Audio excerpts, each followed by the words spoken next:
in multiple verticals like IoT, augmented virtual reality, artificial intelligence, machine learning, UI UX design, cybersecurity, and whatnot.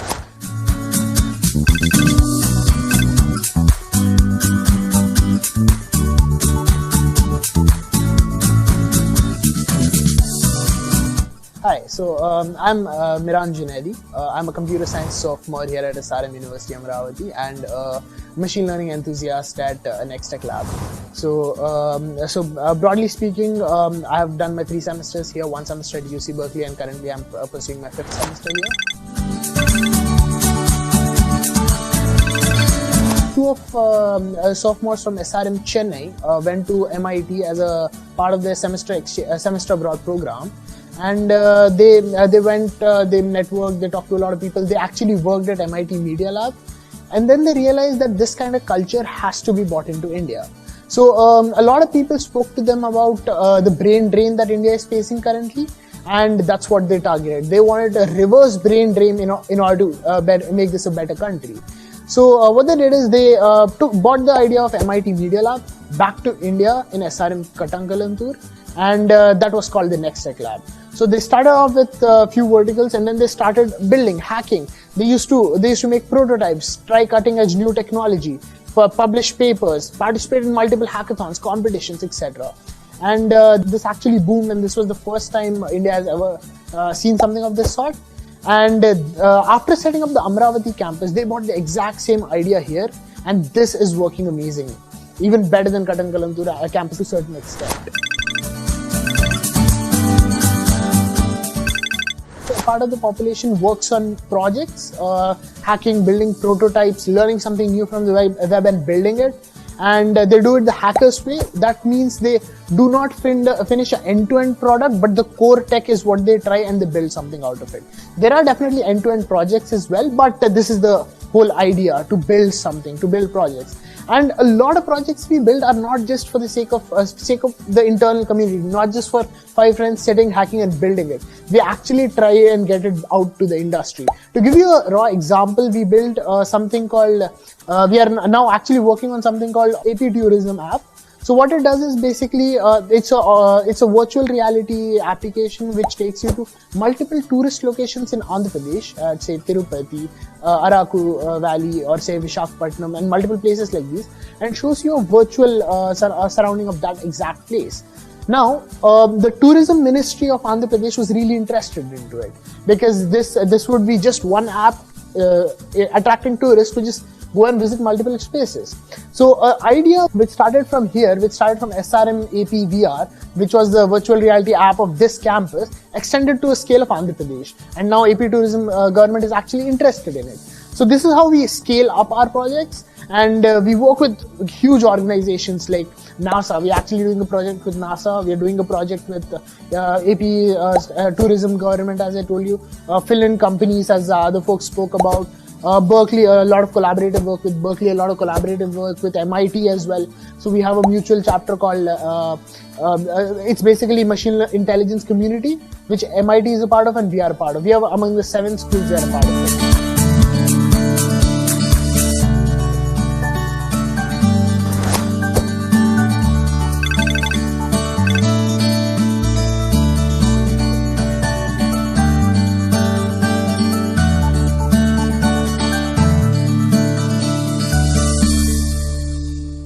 The main motivation of this lab is to foster the idea of research, and with that research we help others and we try to innovate something that is not there in the world, or something that's close to not being available to every single person.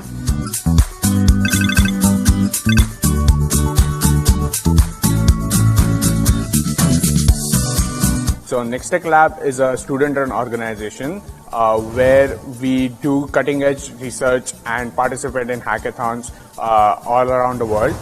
We do research on fields like artificial intelligence, IoT, AR, VR, cybersecurity. We have inter-labs collaboration. So students from this lab are working in collaboration with labs in Berkeley, MIT, CMU, and working on some different cutting edge technology or doing some research on that.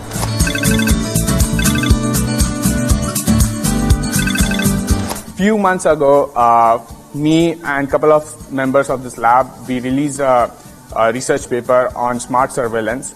So in the recent times, there were lots of mob stuff happening in Kashmir and northern part of the world. Apart from that, many different places around the world, this is a serious matter where there is one person who ignites the stuff and then the whole mob comes, and then who is there to find the real culprit? So in order to do that, we came up with a solution like smart surveillance, where normal CCTV cameras could be used to identify the person who actually started something based on facial recognition and movement recognition.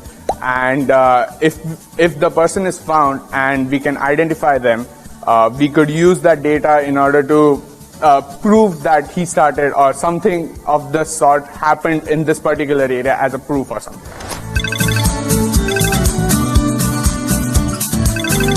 We have like different kinds of events where we have fun as well as go out somewhere and just mingle, like a retreat kind of thing.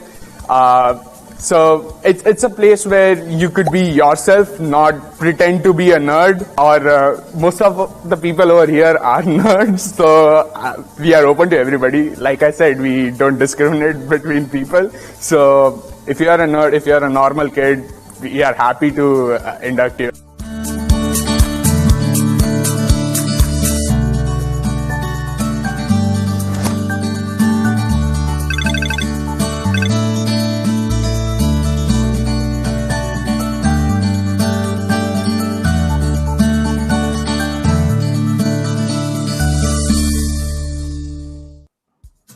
If we are given opportunities, it is possible for us to realize our dreams. A guest speaker should be joining in sometime now.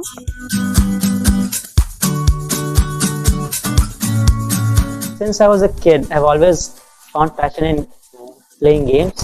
And as a kid, I was fascinated by playing. I used to spend lots of time playing games. But as I grew up, I found, and I'm also an artist. So as I grew up, I found myself wanting to build these games and finding a way to express myself and whatever creativity I had inside myself. If I had to pursue something other than engineering, that would most certainly would be to develop games. And thankfully, that's what I'm pursuing right now, because as a part of Nextech Lab here, as a few of my colleagues have mentioned, game development is one of the most preferred fields in the lab here, and that's what I'm pursuing right now.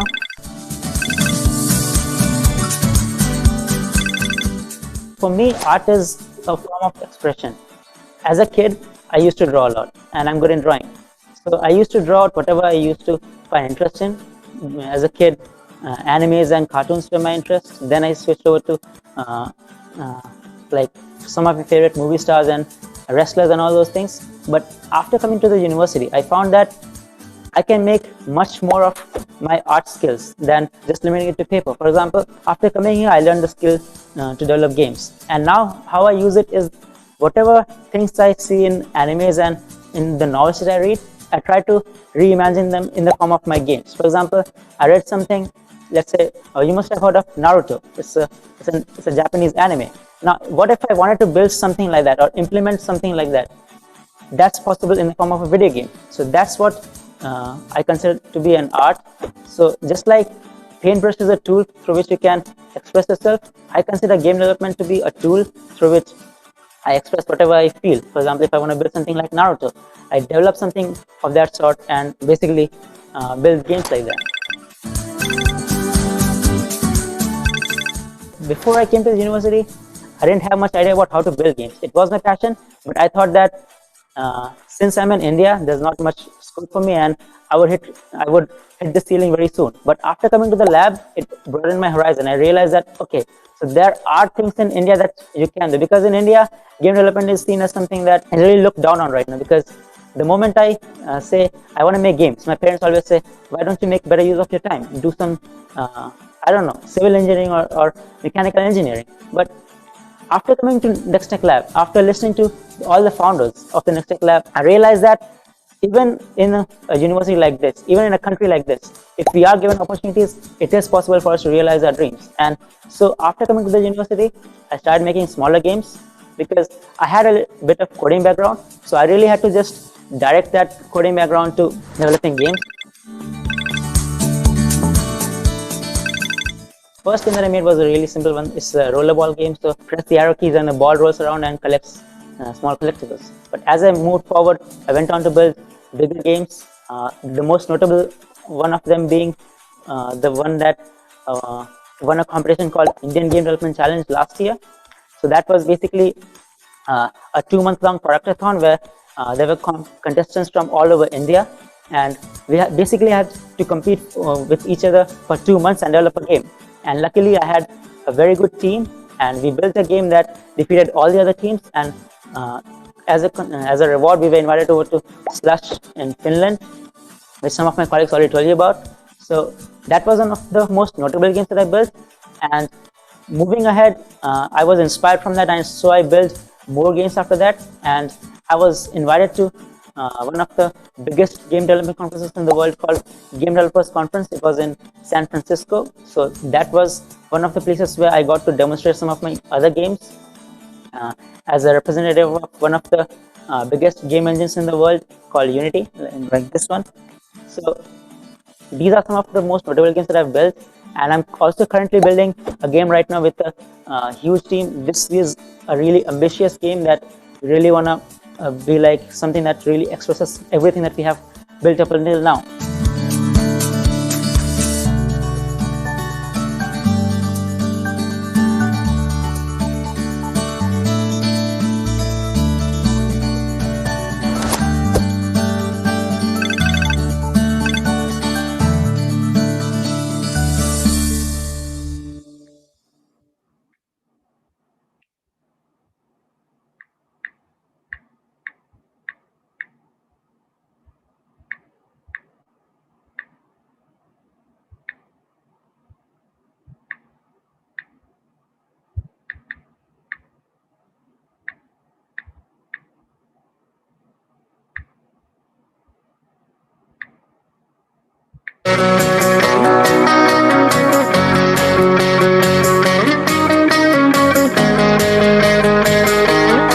My name is Aditya Jain and I'm from Delhi over here. And my favorite thing is SRM University. I really love the diversity and the type of students I met over here. So I really met a lot of people from different states, basically some from Hyderabad, some from even different countries. And there's this thing with me, I really love to know about different cultures. My name is Obada, I'm from Syria, I study here, it's PVA. My favorite thing in the campus is football team. My name is Raja Swarnagar, I'm from Nepal. My favorite thing is the hostel room in our campus. This is Adarsh from Uttar Pradesh, and the most lovable part of the university is our faculty. I'm Akanksha Chauhan and I belong from the state of Rajasthan. My favorite thing about the university is the research culture. Hi, I'm Navjot from Haryana, and the best part about this college is the ample of opportunity that you get here to explore. I'm Tamanna. I'm from Bangladesh, and my favorite thing about SRM is the infrastructure. I am Mohan from Maharashtra, and my favorite thing about this campus is InnoVab Lab, where we are taught about the entrepreneurship and how to have a startup. I am Adam from Ghana. I am from the mechanical department. My favorite thing about this school is the library. My name is Ashutosh Singh. I am from Himachal Pradesh, and my favorite thing about the campus is student-teacher relationship. My name is Sajan Kumar. I am from Bihar. My favorite thing about SRM AP is culture. I'm Karthik and I'm from Hyderabad. My favorite thing in this college is the Entrepreneurial Innovation Lab, also called as the InnoVab. My name is Saurav Raj and I'm from the state of Jharkhand.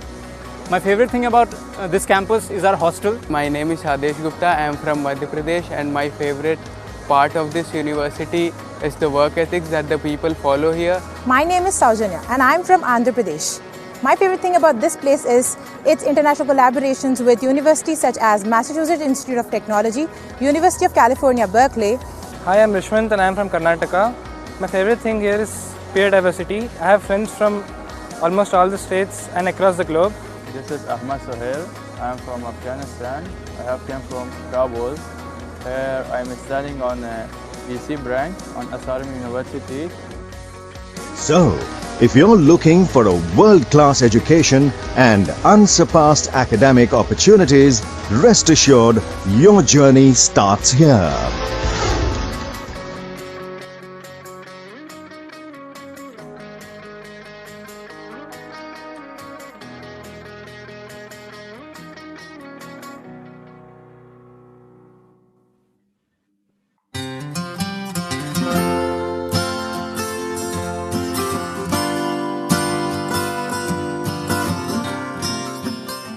A very famous person said that in the 21st century, education is the basic fundamental thing that you should have. My name is Suchet Bahadur Thapar. I'm from the capital of Nepal, Kathmandu, and I've been studying here for the last 2 years in SRM AP and Amravati. Recently pursuing mechanical engineering. I'm in second year BTech. When I came here, being a mechanical engineer, I did a course on Python, which is like the recent computer language. So I wouldn't get that back in Nepal. I talked to my friends back in Nepal and they're like, we are still studying C, we are studying Python. Like, that's great. So that's the major difference I've seen, like the syllabus is up to date. Also, like, I've heard that MIT has specially designed our syllabus. So it's like a foreign standard syllabus compared back to my place. So, fortunately, my mechanical classroom is the most diversified classroom you'll find in SRM. We have people from all around the world in my classroom. We have people from Ghana, we have people from Bangladesh, from Nepal, and the locals as well as in North India. So my class is the most diversified one, and it gives me a lot to study. You know, when I look at the Ghanaians, the way the culture they've seek, the politeness and the friendshipness that they bring, that's something very outstanding that I see. When it comes to the South and the North, the relation between them shows that even in a country diversified as India, you can still be friends, you can be partners, you can be best friends, you can be working partners and everything. So looking at the diversified nature of my college, I think it's a wonderful experience. I might not have found this experience if I was back there, because we were all Nepalese and we knew our culture, we knew each other's habits, but coming here, it's really fun. Like the Ghanaians, the way they celebrate things, that's extraordinary. Like, they have a lot of energy in them.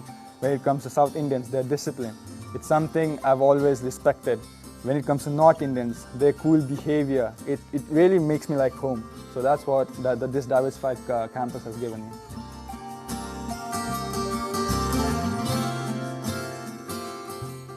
Firstly, the thing is technology. If you see, like, I'm a second-year mechanical student, and I'm already been introduced to equipments that a fourth year would have used. So the technology that they bring in this very short span of time is something that other colleges have not done, and I've not even listened to any other colleges that have done. The thing I've seen is the hospitality. Like, I've went to Hyderabad, I've went to Chennai, I've seen their colleges, I've been to their hostels, and God, I don't want to be there. But when it comes to here, like, if you see our rooms, it's very well. Well, children, we have our guest for the day with us today, right now, Dr. K.N. Satyanarayana. Let me share some brief information about the guest of the day. Dr. K.N. Satyanarayana is currently the director of IIT Tirupati, Andhra Pradesh. He has been a professor in the Building Technology and Construction Management Division of Department of Civil Engineering at the IIT Madras, Chennai, India. He received his BTech degree in Civil Engineering from IIT Madras. He then received MS and PhD degrees with specialization in Construction Engineering and Management from Clemson University, USA. He has been a faculty member at IIT Madras since 1991. In 2009, he was a visiting professor at Iowa State University, USA. His teaching, research, and consulting interests are in the areas of project management, construction contracts, construction productivity, construction equipment, C&E waste management, and public-private partnerships. He has published extensively in these areas. He is a recipient of many academic awards, including the PMI Distinguished Scholar Award in 2011. At IIT Madras, he served as advisor, Alumni Affairs from 2004 to 2009, and Chairman, Engineering Unit 2010 to 2013. He is currently chairman of the Implementation Committee for IIT Madras Research Park Phase 2. He has served on the committees for setting up new campuses, including IIM Trichy, IIT Indore, and IIT Jodhpur. He is chairman of the Academic Advisory Group, Project Management Institute PMI India, vice chairman, Board of Advisors of the Glass Academy, expert member on the Board of Management of Building Materials and Promotion Council, BMTPC, and serves as independent director on 5 company boards. Sir, it's my proud privilege to welcome you here on behalf of SRM AP, sir. The virtual platform is all yours for the session. Thank you, sir. Thank you very much. Thank you. Sorry for joining a bit late. Got stuck up in something and missed the thing. Can I, before I proceed, I should have done a little more homework, but I request, first of all, I would like to thank Professor Narayan Rao for giving me this opportunity to interact with the new batch of students. Just quickly, Professor Narayan Rao, if you can give me a brief, how many students have joined this year in the program, so that I have some perspective on, and when did they join and when is the academic calendar, then I will proceed from this. Yeah, Professor Satyanarayana garu, at the outset, we are highly grateful to you for kindly accepting our invitation to give a motivational talk to motivate, excite, and inspire the students of BTech of SRM University AP, BTech and other students. This year, we have admitted about 900 students in different programs of BTech, namely CSE, ECE, Mechanical, EEE, and Electrical. In fact, what happened is, as you know, due to the pandemic situation, some students have joined a bit early. For them, we have started the orientation program sometime last month, and online classes have started. This is the second batch of students. Of course, it's about 100, comprising of mostly BTech students, and some of the students of BA, BSc, BCom, and BBA. Of course, that number is small. As you know, we have also started School of Liberal Arts and Basic Sciences, comprising these subjects. Yeah. So now the composition of the students whom you are going to address is, of course, mostly BTech and a few students from other courses. Sure. And Professor Satyanarayana garu, of course, you are a member of our University Research Council. At that time, we had a Vice Chancellor, Professor Jamshed Barucha, but he left 4 months back. Professor V.S. Rao, you may be knowing him. He has joined as Vice Chancellor. He was the director of BITS Pilani, Hyderabad, which he has built. Of course, many of you are aware. So he has joined as Vice Chancellor. Now he is in this meeting also. Yeah. Very good. Thank you very much, sir, for the for the introduction and making me aware of how things are progressing, because all of us are going through this situation of the pandemic, and every day we have to take a decision based on the dynamically evolving situation. So you know, I think this batch that is coming in, it is a unique situation which no batch has ever faced before. None of us as academicians have faced this, and the students also are facing it. The batch that graduated had to, you know, leave the institute a little early and then online complete it and move on. And the new batch is also, you know, we're having to do it in like they've done in phases. And for example, in IITs, because we have this advanced JEE, and our final list is going to be it will be finalized only around November 7th. We are starting our orientation program around November 16th and starting the classes on November 23rd online for the students. But we would like to get the students on campus as soon as possible, but we are waiting and watching when we are confident that we can handle this large number of students coming in. So these are the challenges that we have,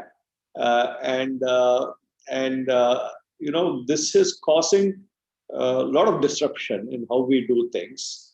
You know, and it's also an opportunity. You know, a lot of new ways of teaching, new ways of reaching out to people have emerged, which, in my opinion, would have actually happened over the next 4 or 5 years, but got done in 3-4 months. What would have taken 4 or 5 years to this thing. So we have to look at all these situations. These are risks. In fact, my lecture I'm going to be teaching later, a part of this thing is about this, how to handle. I'm in construction. I'm a professor of construction management, and my class I'm teaching on contracts, and the contracts is about how do you handle risk. Part of a major objective of a contract is how do you allocate risk and how do you handle risk. And when I say that whenever there's a risk, there's an opportunity also that comes out of this risk. There is a pain that we go through, but there's also opportunities that come out. And so you're a sort of a generation or sort of a batch that is going through this big disruption that is happening internationally, all over the world. Not only us, everyone is facing this problem. Universities across the world are facing this problem. They're starting classes. They're saying in some countries, they're saying you have to come to college physically. Then there are spike in cases. They're having to quickly say, by the way, you stay home and take classes from home. So these are all, how we deal with this in a dynamic way. All this is a challenge that we have. Having said that, so which means even we as teachers are having to adapt, right? It's just not the students, even the teachers, who are used to teaching, delivering their content in one particular way in a classroom setting, where you have a blackboard or a whiteboard or a green board, and of course using slides and so on, and a combination of this. But you had a direct contact with your students, one-to-one contact with students. You had a feedback, whether they're excited about what you're teaching. You can see that glow in their eyes saying, I'm interested, or they're sleeping in the class. So these kinds of vibrations between the teacher and the student is possible in a physical class, which online, it's not the same. But then we're able to reach many more people in this process. Last 2 weeks back, we conducted a training program for the Andhra Pradesh State Housing Corporation Limited engineers. We had 1,000 engineers going through this training program for 4.5 days with full attendance. I was amazed at the participation of this 1,000 people, which we said, oh, these people are, they had congregated at about 270 different locations all over the state, this 1,000 people, and took part in this course. And it went so well, which normally earlier days we would have thought that only by physically we would have said, okay, we will schedule so many batches, then they have to do their travel, they have to come to one place, and then now my faculty would have to go travel there, right? And then we would do it in batches of say 40-50 rupees. 40-50 students, participants, spread over so many sessions, so much cost, so much this thing, but it went so well. I was amazed at the outcome of this thing, that we could reach 1,000 people because of this kind of situation. So this is going to become the new norm. This is going to be a new norm on how we going to teach, how we're going to deliver, and it has to be a hybrid. It will be a hybrid methodology where we leverage these technologies to deliver how we teach, how the students will interact, and we are able to scale. The scale is, you're able to scale things to a different level, which was not possible earlier. So all this, but all of us are going through this learning. So it will be a painful process. Some of us will adapt faster, some of us will take time to adapt, both from a faculty point of view and also from the students' point of view. So we are all in this. The point I'm trying to make to the students is we are all on this together, both the students and the faculty and the administration, in trying to make the best of the situation. And there are, so as I told you, it's all not negative. There's a lot of positive outcomes that we see, and we have to look at the things from this lens in a very positive way. Now coming to SRM University, AP, I've had a lot of interactions. I've visited the campus about 3 times on various occasions, including the inauguration of the campus, earlier to come and visit it, and then later on at the Research Council meeting. the way the campus is coming up, beautiful campus, the way they very quickly deployed their resources, got the thing in record time, built. I'm a professor of construction management, so I know what is the challenge and I've been involved in building campuses, managing campuses as a chairman of the state at IIT Madras and so on. And the way they have achieved it is really amazing. In such a short time, getting some of the top architects to design it, getting an international architect to do the conceptual design, the architect who did the detailing and all that is the same architect who did my first, my 1C, we call it the 1A campus, our transit campus, the same architect Shyam. So I had the opportunity to follow how the campus is coming up and the way it is being planned, very nicely done. And also, more importantly, the flavor with which the academic programs are being laid out, with bringing in people from all over the students from all over the country and also international students, but more importantly, international faculty members. That is another amazing thing that the university has managed to, and Professor Narayan Rao and the whole team has managed to do, because when we look at the rankings of the Indian institutions, you keep seeing in papers saying that very few are even in the top 500. In one hand, you can count how many are getting into the top 500 in the country. And but one of the reasons why many of our institutions have not been able to crack that is a major factor is internationalization. There's almost about 15% or so, 10 to 15, depending on the ranking weightage for internationalization. And most of us get zero in that. And that will throw you off for quite a few ranks. So that is, and more and more, the world is going global. People with this flattening of the world, and also with this new, only other day I was reading this article about this guy saying that, now I can go hire the best people anywhere in the world. I don't have to physically go there, and how they have recruited people. They're starting to recruit because work from home is becoming norm. So it doesn't matter whether you're sitting in a village like Sridhar Vembu, the owner of Zoho. He sits in a village near in Tamil Nadu, and he's running this corporation, and international corporation, sitting in the village. So this is, and during this pandemic also, we saw a lot of people. So the point I'm making is this open up opportunities for people to work with organizations across the world, which means we have to equip ourselves for this situation of how we interact people internationally, how we communicate how we communicate with people across the world. So these are some of the important skills that the students should have.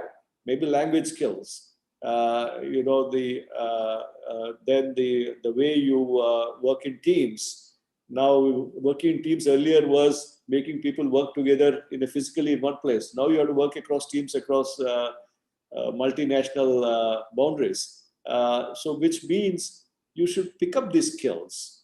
And having an international flavor from the beginning helps this in your opportunities. So that is one thing. The second thing is the great emphasis on research that is in place from the beginning.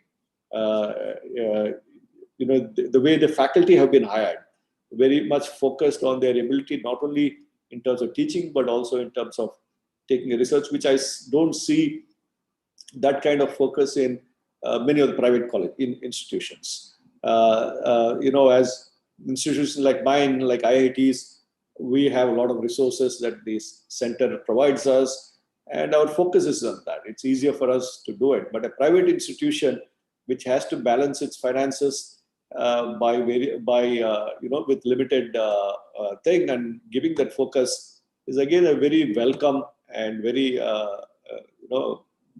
very nice thing that the administration has done from the beginning, sending across a message that we are different.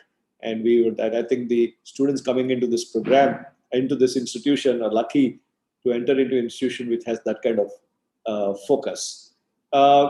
So I happened to, as Professor Narayan Rao had mentioned, I had been there for the Research Council meeting, and the kind of people they brought in, top-notch people across from the country and abroad, in terms of setting the guidance, in terms of the areas to be working on. So that was again very heartening. But more importantly, if you look at the new education policy of the government, NEP 2020, there's a lot of emphasis on universities being comprehensive, not being unilateral, not just doing engineering, only medicine, only law, right? So this is something that I'm very happy that to see that they've started their BA, BSc, and BBA and BCom programs,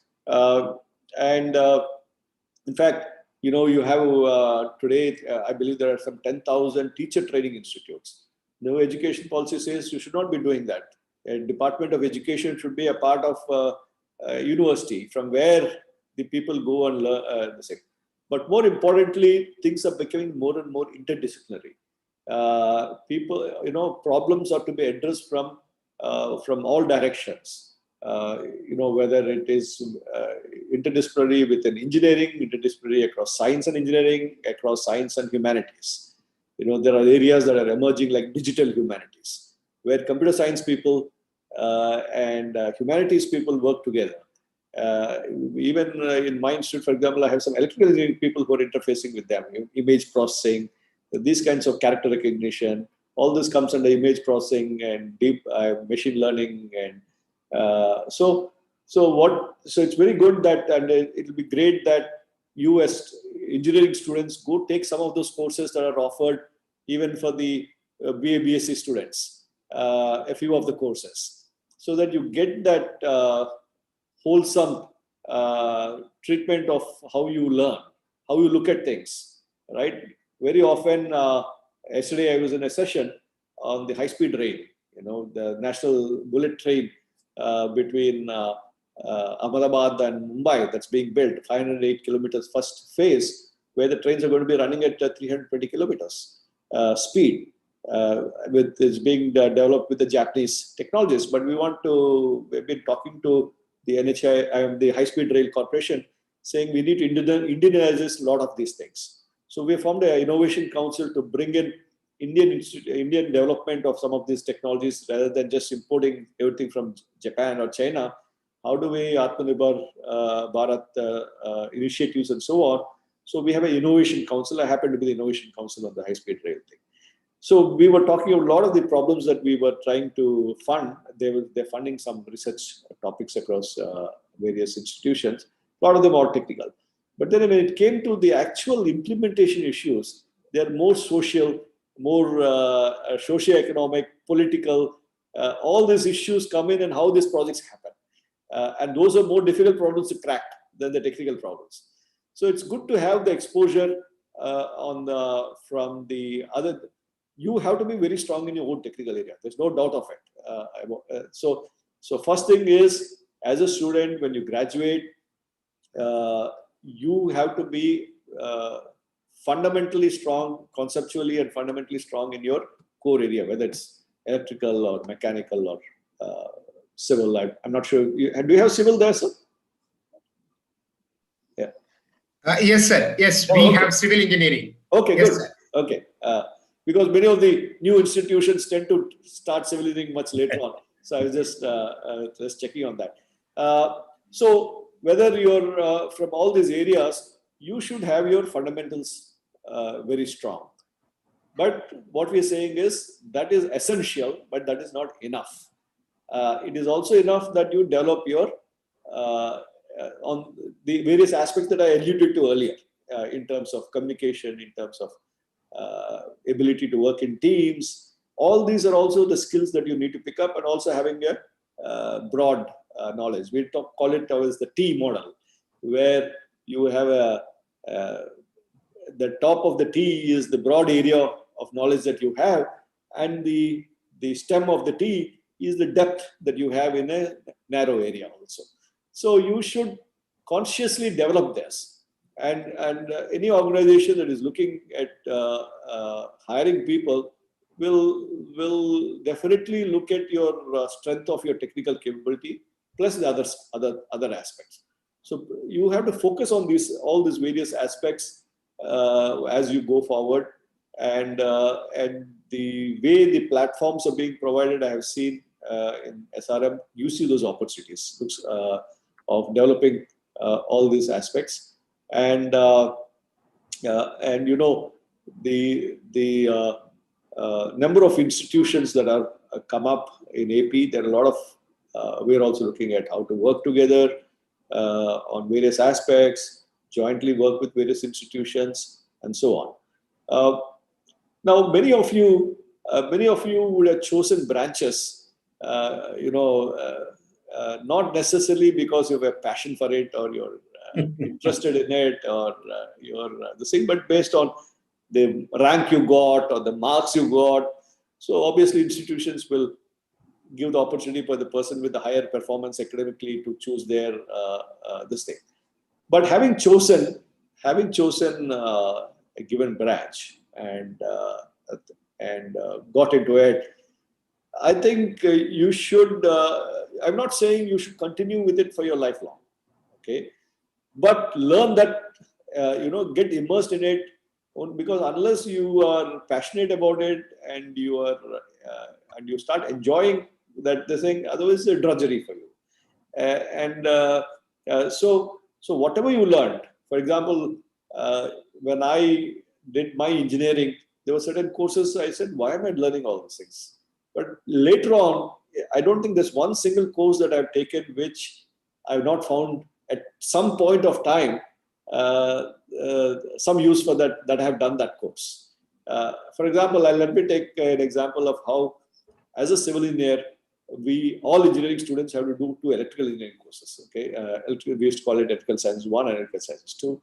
And many of us as civil engineers, you know, were wondering, why the hell are we doing these courses?